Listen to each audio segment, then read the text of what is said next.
Fish disease case number 18. Today it will be about a Cardinal tetra, a tank-raised one.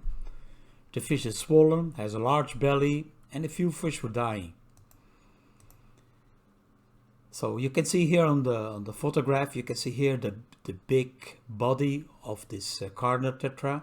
Here is another one here, the two we have here, but they have no dropsy nor they have raised scales. So it's not like ascites or dropsy. It has another type of disease. Here we see in the picture, in the video, you see also some pop high. You can see this one here. You see the big bellies for the woos we selected out of the fish tank. And when we checked some of the tissues from the organs, we found in the gills that they were in very bad shape. You see some of the organs were here broken apart by most likely bacteria, and here also, so the fish was suffering from a bad gill tissues. Also, we found in some parts of the gills, we found tubercles. And this is of course worrying. When you found tubercles in the gills, you suspect some more problems internal in the organs of this Cardinal tetra. So we will show now a preparation, how we take out the organs of the Cardinal tetra and then prepare them on a slide. So it's like a study for you, how you can do an examination on a fish which is 1 to 2 centimeters small. It takes about 1 minute, and I explain you what we do when we dissect such a fish like that. Well, the gills really have been taken. So, the fish is decapitated, you see the head is off. And we use very tiny small scissors for this, and we start opening it from the lateral line where we have decapitated the tetra, and we take a very careful cut of the side of the body, and then we just open the tissue. We just pull open the body of this small Cardinal tetra. Here we see it on a larger magnification, and we just use fine pencils for this. And then we see inside the organs. Here we see the swim bladder. Usually the swim bladder we rarely examine. There's rarely any disease we can find there. And we just scrape out the tissue. All the tissue, the organs. See, more there, that's the liver, which came out as last part. And that all I just collected on a glass plate here, a microscope slide. See the different tissues. Here is the intestine with the gonads. Here is mostly the liver and this part.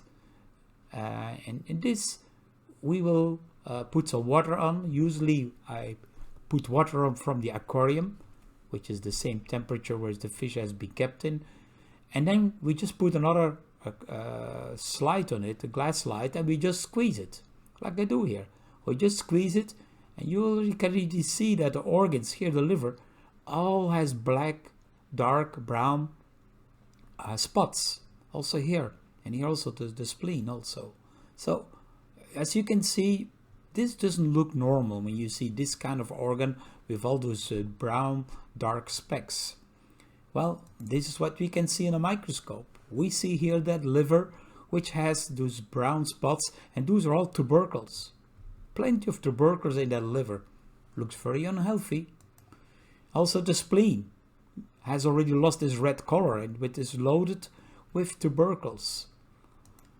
And it's also between the eggs, the gonads, we found here also tubercles. So the fish was completely loaded with tubercles in all the organs of this fish.